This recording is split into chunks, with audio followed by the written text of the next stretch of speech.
Good afternoon. Today is the 13th day of November 2016 in our continuing series of interviews with Aurovilians. And we're very happy to have Amy with us today. Thank you. Welcome, Amy. The first question we always ask everyone is, how did you hear of Mother and Sri Aurobindo? And then how did you hear of Auroville? Well, to be honest, I learned of Oroville first, Uh-huh. and then I learned of Mother and Sri Aurobindo. I I arrived in India as a tourist and had my Lonely Planet guide and was looking for the next place to be.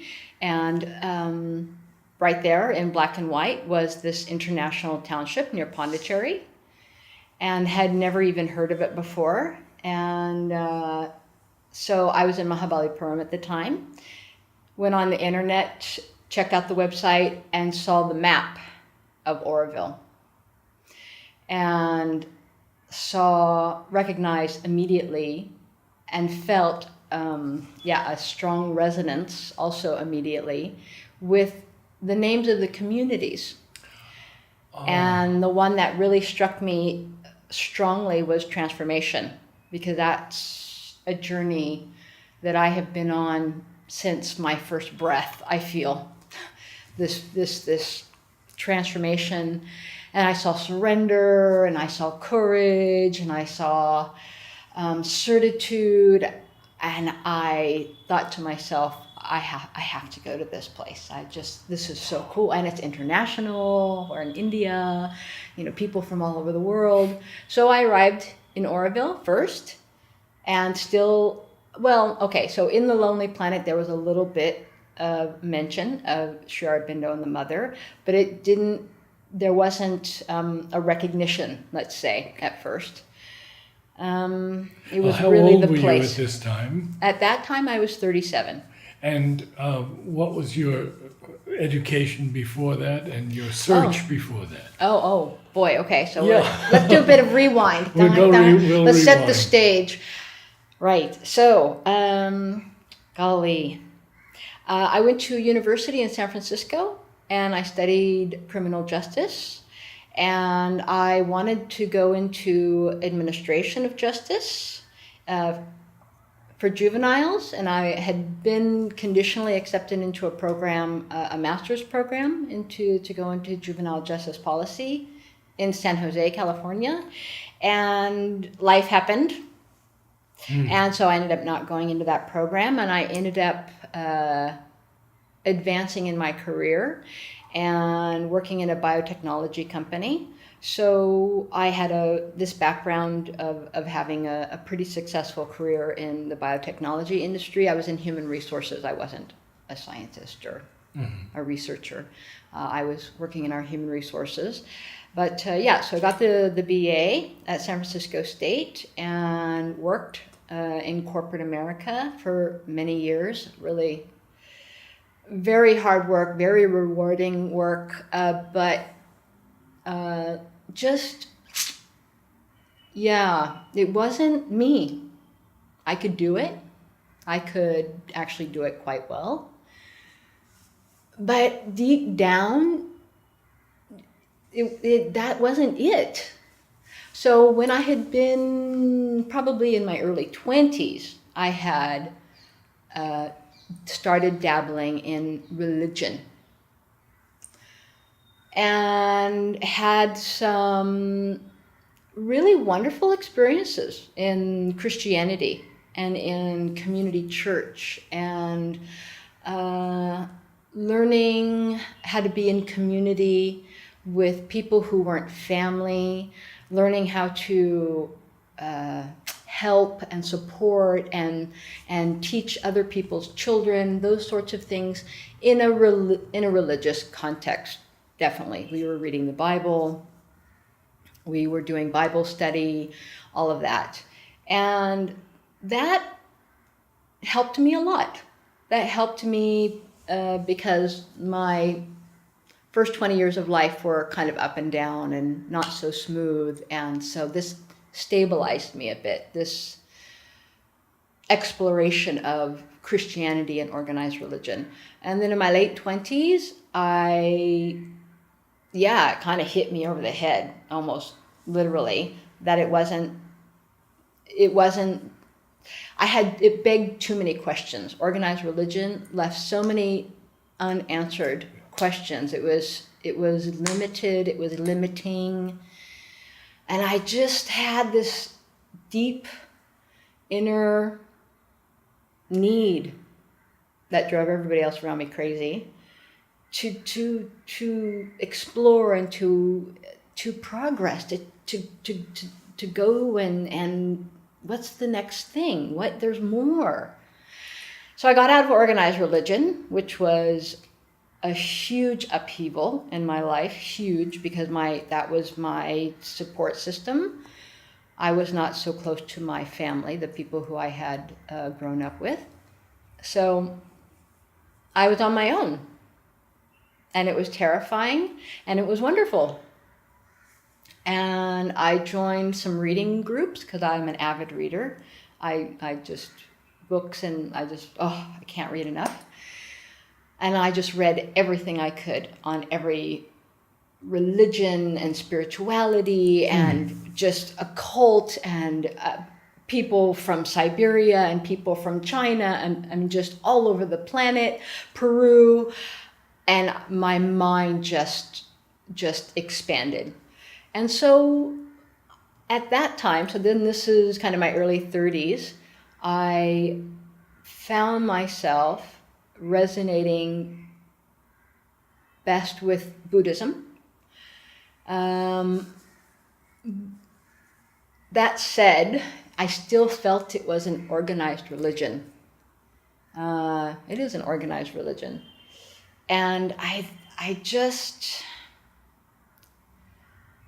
felt that I needed to create my spirituality for myself that was just so deeply personal and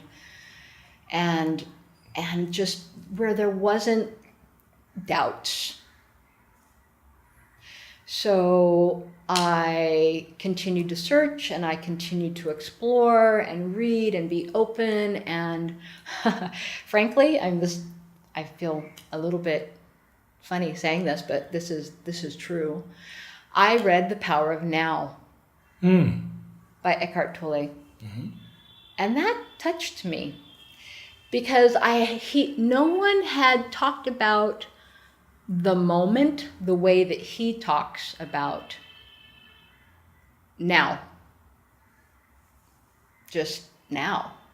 And I got very excited about that. So I felt as I was getting older, tripping through my 30s, exploring, having a good career, traveling, meeting people, being in Northern California, which is a pretty nice place to be, I have to admit. A rat race, but still a pretty nice place to be. I feel very, very blessed that I was born there and got to go to school there and lived there for quite some time. But so I was finding my wings. My wings were kind of slowly unfurling, while I was doing all of these explorations. And then life things happened again. It's just so, like everything turns upside down and you kind of go, oh my God, what's going on? And you're freaking out. But then it's an opportunity. It's like, here's an opportunity. Everything's upside down again. What do you want to do with this space? All of a sudden, there's this big space. What do you want to do with it? And at that point, I had enough courage and enough self-wisdom and self-knowledge to say, all right, I'm giving myself a year off of work. I'm packing up my personal possessions. I had a car, I had to sell the car, XYZ. And I gave myself a year to travel. And when I left, I wasn't planning to come to India. But I was in Europe. yeah, I don't know. I don't know if you want to keep this in this kind of a silly story, but this is how I ended up being in India. I was in Europe and I was trying to get to Australia, and I did not want to go to the United States. I was just so, I didn't want to be in the United States because Bush was president back then, and I just didn't want to be anywhere near where he was. And I couldn't find a way to get to Australia. It just wasn't, I don't know, the way I was doing my research or I don't know what. And a friend of mine just said, well, why don't you go to India? And I was supposed to come to India in 1997 with a girlfriend, and that fell through. And in retrospect, I wasn't ready for India in 1997, so it's probably good that I didn't come here then. So this was 2004, and this friend of mine said, why don't you go to India? And I said, oh, I would love to go to India. I was just like, oh, it was like a dream to come to India. But I was frankly afraid to come by myself, to be a single woman traveling in India. I had traveled alone in lots of places in the world, but I didn't know, and I felt concerned about that. And this friend encouraged me and said, no, I have women friends who travel to India on their own and are fine, and you're a strong, smart, resourceful person. Go for it. And he really challenged me because he could see when we were talking about India that I really, really wanted to be here and really wanted to come and smell it and hear it and feel it and be in it. Because I just knew it was going to be this strange soup. And so I did it. I bought a ticket and I came. And that's when I arrived in Mumbai, and then I was in Bangalore for a few days, and then I was in Mahabalipuram, and I had my Lonely Planet. And I saw this international community called Oroville. And you're still holding all these unanswered questions. Of course. Yes. Yes. Of course. Nothing had resolved itself. Gosh, life would be boring if the questions got all answered. Not all, but some. So you came here from Mahabalipuram. I did, and I stayed in transformation, and I never left. I see. The only reason I left was to go get my visa. Yeah. It was. I can't say that it was immediately love at first sight or anything like that. Gosh, what was it? It was a cat. Seriously. Mm-hmm. I was getting ready to leave, and for the first time in my entire life, and I'm a total animal lover, I was confronted with observing a person about to harm an animal. I'd never seen that before. And this person had a kitten, and I intervened very dramatically and very quickly and decisively. And then I had a cat, and I had my backpack ready to go. I was going to get on a bus and go down south to Kanyakumari or somewhere and just continue my travels. But then I had this cat. And then I got in contact with some people in Oroville because I was trying to find something to do with this cat because you can't really travel around with a kitten. And then I started meeting more people in Oroville and making connections and yeah. Do you remember Animal Care Anne? The lady who was from New Zealand who used to care for the dogs in the village in Kolapalayam and Idianchavady. I remember vaguely. I knew Deetra more. Okay. Claire. Okay. Deetra. Yeah. Because she took in everything. Did she? She took in the animals. She took in the great owls and. She's an American. In certitude. Yes, she's an American. I've heard about her. Oh, people have said wonderful. that I would love her, but I never did meet her. She had a Brahmini kite. His name was Akhenaten. She had and a kite? Akhenaten, his wing was shot and she healed it. Oh. And he used to fly through Oroville.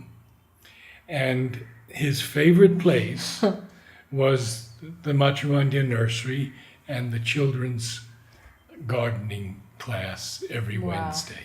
Wow. Shally was that high. Wow. And he would fly over these children's heads, snatch Shally's cap from her head, fly up into a tree and drop it down and laugh, and the kids loved him. And Neil Oro Wow. was the first 5-year-old to graft a plumeria.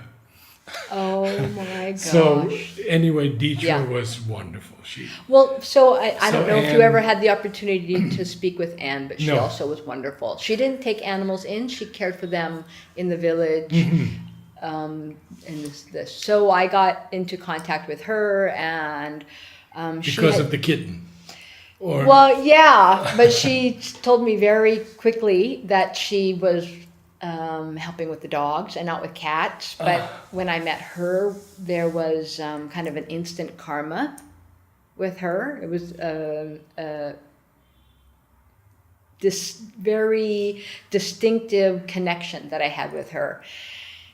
And yeah, so I stayed to help her with some things that she was trying to get up and running. And yeah, and then I met people and I saw more of what Oroville was about. And yeah, I decided to stay. And so I went back and got my visa.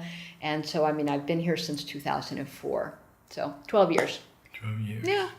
So then, of course, being in Oroville, you start to hear about Sri Aurobindo and the mother. And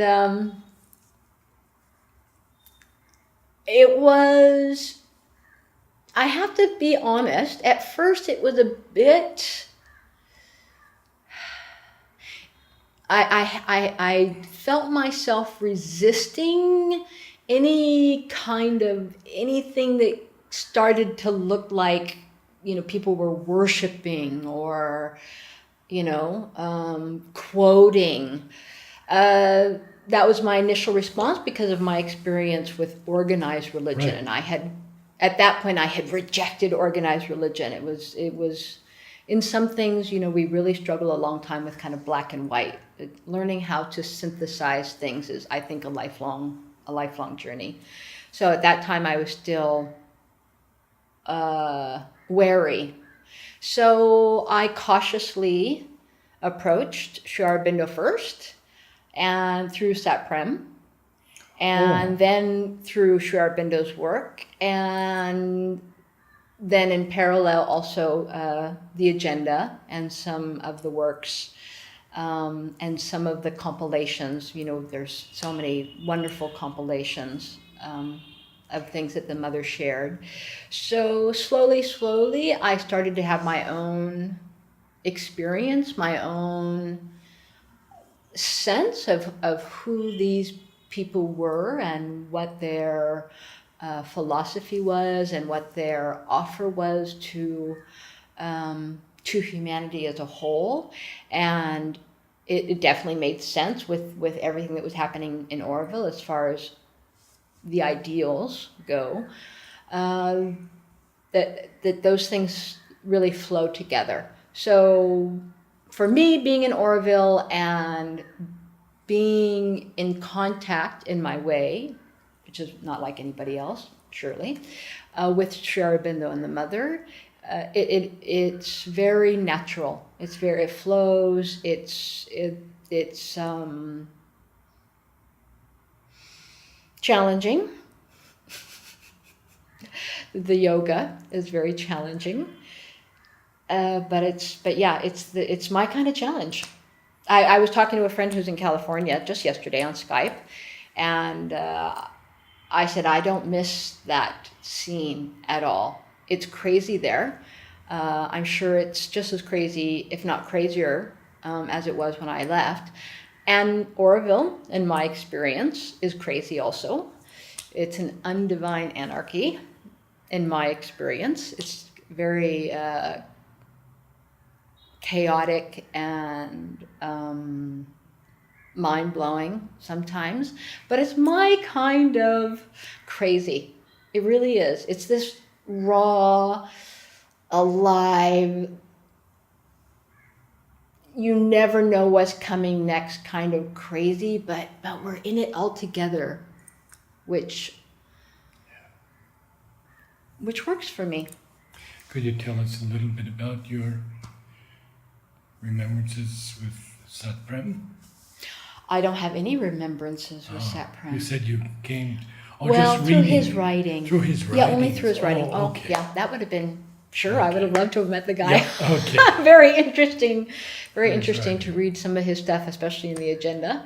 Yes, And yes. loved his work, but no, I never met him. The Adventure of Consciousness, Sure, special to you, as to many Westerners.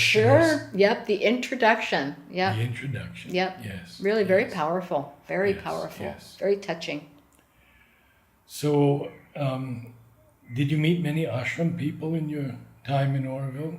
Ashramites? You know, I have had the distinct pleasure of working with people from the ashram when I was working in Matchamandir Gardens.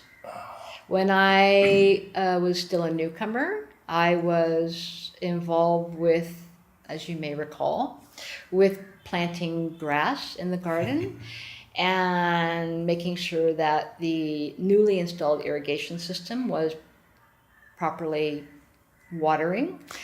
That was, oh boy, that seems like a long time ago. Yeah, so I got through that. But anyway, so every Sunday, the busload of happy Oh, and yes. enthusiastic ashramites would come.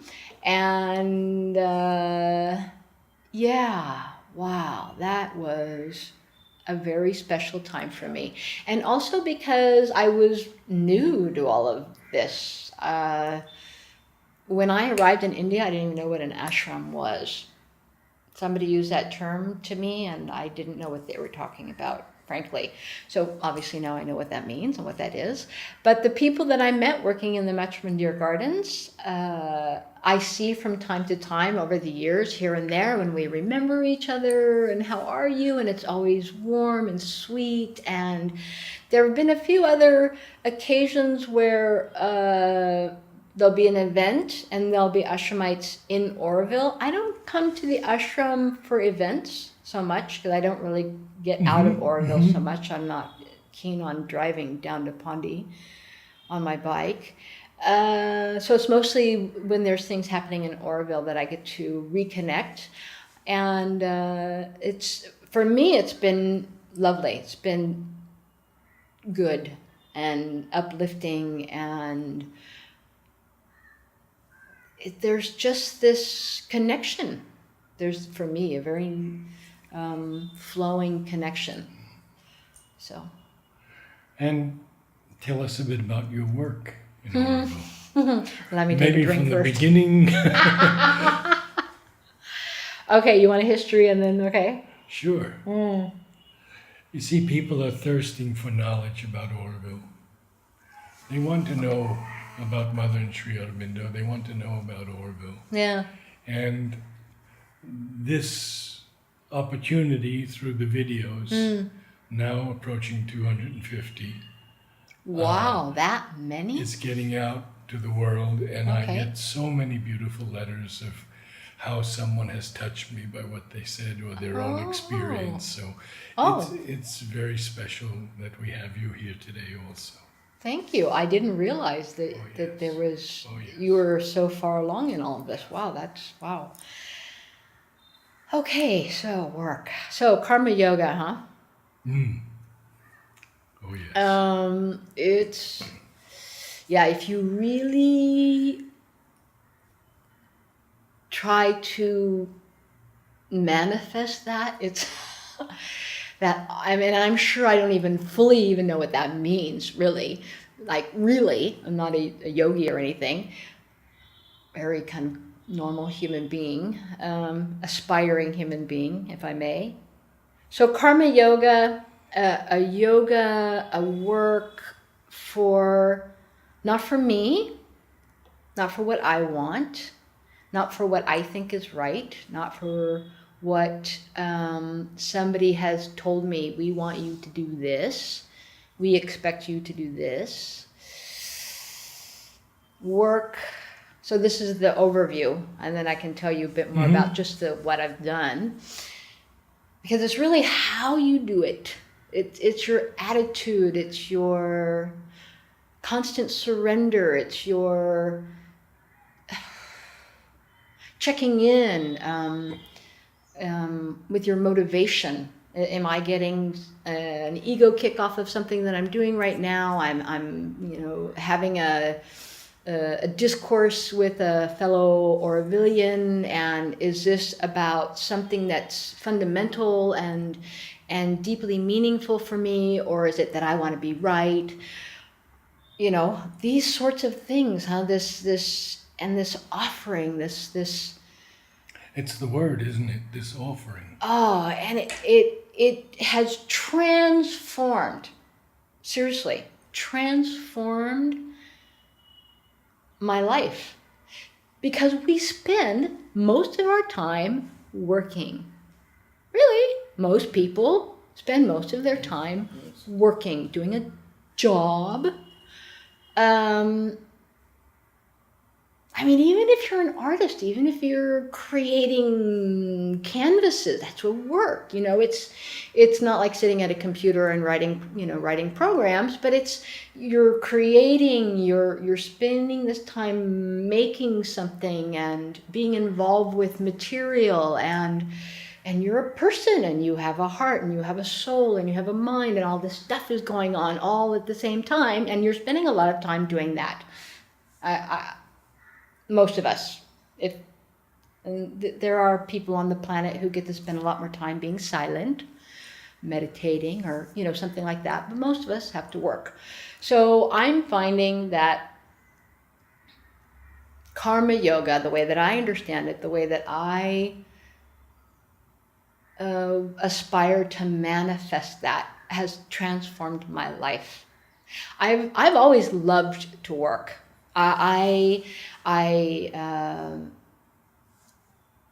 Working has always had a lot of meaning for me. I like to collaborate. I like to share information. I like to be supportive. I like to be supported. I like that exchange. I like being in a team and doing things together. But I've experienced being here and working compared to when I worked in corporate America that had a hierarchy, and I was someone's boss and somebody was my boss and there was the CEO and That constellation was very different than the kinds of constellations that we have in Oroville. And it's that much more meaningful to me to be working in an environment that a lot of the people there's some part of them that consciously or unconsciously, because everybody's at different levels, right? There's this karma yoga thing going on. How much of my personality is in this? How much am I inserting my will? How much am I observing myself and stepping back from what's happening and the output, and what are my expectations? And I mean, it's this amazing freedom and liberation to explore this soul, this body's spiritual experience now through what I love to do every day, and working and interacting with people and creating things together. Wow, I'm actually getting chills. I mean, really, this is the karma yoga is perfect for me. I mean, I'm so glad that's something that's fundamental for the life in Oroville, this karma yoga. For the yoga. So, And for the yoga. Yes, absolutely. Work is the body's best prayer to the divine. Oh, She said. yeah. Yeah. It really, it's not always. I mean, wow, yeah, boy. Anyway, we're definitely human. Definitely human. Definitely aspiring, but definitely human. So yes, the very first work that I did was with animals, with dogs, with Anne, and going around to the villages and helping people to get the dogs with their rabies vaccinations and sterilizations and things along this line. That happened for about the first year. And if I'm remembering correctly, the next place that I was offering my service in Orville was in Metro Mandir, and that's when I met you. Yeah. And was working in the gardens, and wow, The connection with nature. it was being at Metro Mandir every day.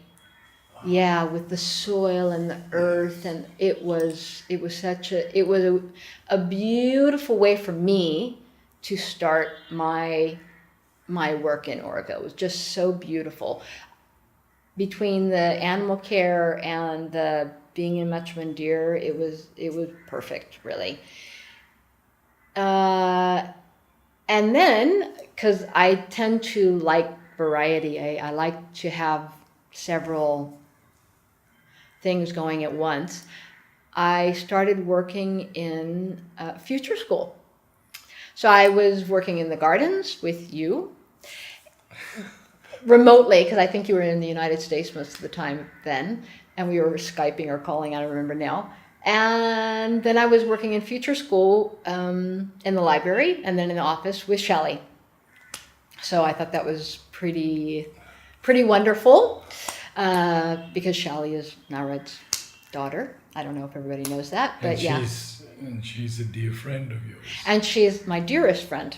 She is my dearest friend, yes. So that's where we met, and it's, yeah, the rest is history, as they say. She's a lovely lady. You guys probably have heard from her already. So I like to write. I love language. I've mentioned already that I read voraciously. So working in the library, at the high school, with the young people, helping them find books and making sure that the books were being well cared for, and then starting to work in the office and helping to just do office stuff, and supporting the team and supporting the teachers. And it was great. So between the gardens, because by that time the animal care had changed, Anne passed away, and someone else came in and took over, and I wasn't involved, and that was fine. So then it was Metro Mandir and Future School. Boy, and then, if I'm remembering correctly, you may have heard from somebody along the line of Portus Distribution Center. It's kind of like a cooperative. It's a food distribution where people participate and create a collective resource of food and other basic needs. That's located behind the Solar Kitchen. So that opened in March of 2006, and I was there when it opened. I wasn't involved with the idea and with getting the funding and getting the building. I wasn't involved in any of that. Was Gilles involved with that at the time? Gilles was not. It was Jocelyn. Jocelyn D. and Nicole and probably Isha, from who's now with Prosperity, and Isha, Service Link. I don't know how else to describe Isha, American Isha. I'm trying to think of who. Gosh, my brain is...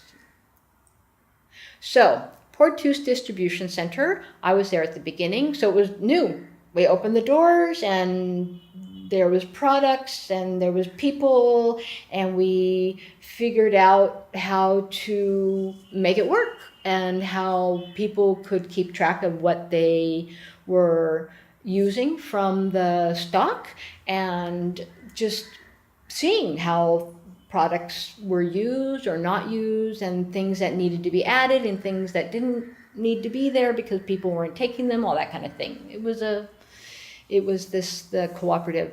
And in that place, I got to meet so many people. It was great because in the gardens, I met some people who were involved with the gardens and involved with Muchmandir because it was still under construction at that time. So there was that group of people. And at the school, it was the students and the teachers, and that was it. But at this Portus distribution, you have this, there's this wide range of Orovilians and newcomers signing up saying, I want to be part of this cooperative. And so I just immediately started meeting all these people and talking and listening and connecting and it was new. It was we hadn't done something like this. Well, since Portus and Aspiration had been started in 1972 or something. I don't know when Portus Aspiration started. So it was exciting, and I felt a lot of responsibility to hold the intention, and I did that for about a year, and then I stopped doing that. And if I remember correctly, after that, then I went and again, I like variety, so this is one of my things, and I like to test my limits. Okay, so all right, we set that up. That's running smoothly. I hand that over to somebody else who wants to try it. I, if I'm remembering correctly, went to housing service. Housing must have service been a in challenge. Oroville. Wow. And I also, and I don't really remember why I did this, but instead of working at Future School, I switched to IKEM School, which is one of our outreach schools. All of the students there, it's creche through 8th, are from Kulapalayam and Bomapalayam and Idian Chaviti from the village. It's all the children who are living in the local villages. But it's an Oroville school. It's under Sire. And the principal there, his name is Shankar. He's a lovely man. If you haven't talked to Shankar, I recommend you talk to Shankar. Good. He's a lovely man. And I wanted to ask you also if you could give us other recommendations. Yeah, that's definitely one. I definitely highly recommend Wonderful. you speak with Shankar. He's a beautiful soul. So I was supporting him in the office and around for a while also. So there was housing and IKIM school. Yeah, boy, I don't know. God, I could go on and on about the housing. Housing was... So I come from a professional corporate background. California is pretty liberal. It's not the Midwest or anything. It's pretty liberal. But when you're working, you're professional. You even if you're upset or you kind of keep your emotions back. That's what I was used to. But living and working and breathing and driving and everything in Oroville, everything's there, everything's alive, everything's immediate. So I went from food, which I saw some people kind of lose it about the food, get very emotional and hurt, and their security was upset because some food was not available or some such thing. Their special order didn't come in. And that was surprising for me. I was taken aback by that. And I got that even more in the housing. So I was confronted with that, which was good. It was good for me. It was good for my personal growth. It was, it helped me to see how I respond, when another person is being emotional towards me, in a way that's confrontational or aggressive. Because with housing, again, it's one of those. It's fundamental. It's clothing, it's food, it's shelter. So people sometimes had this perception that they would come to Oroville and they would be provided housing. And some of the people that came to the housing service, and I was sitting at a desk and I was wanting to be helpful and give information and give support, and That's just who I am as a person. And there I was. That was what I was supposed to be doing for Orvalians and newcomers. They expected me to give them a house. And very soon I felt, because I had done some social work back while I was in university, and I felt like I was a social worker. I really felt like I was having to talk people through their their own personal journey, their own personal, because they would get so anxious about where a house or a house sitting, or when's that house going to be finished that I've signed up for a project, and the architect said it was going to be done 3 months ago, but now it's not. And we were the housing service, the liaison sometimes between someone who had some kind of control over housing and the person who wanted that housing. We would be in between. So wow, I that job was hard. That job Quite was a really learning hard. experience. It was quite a learning experience. Again, I got into contact with so many people that way. Yeah. Why don't we take a little break here Okay. for a few minutes, Okay. and then we'll carry on with part 2. Good. I'm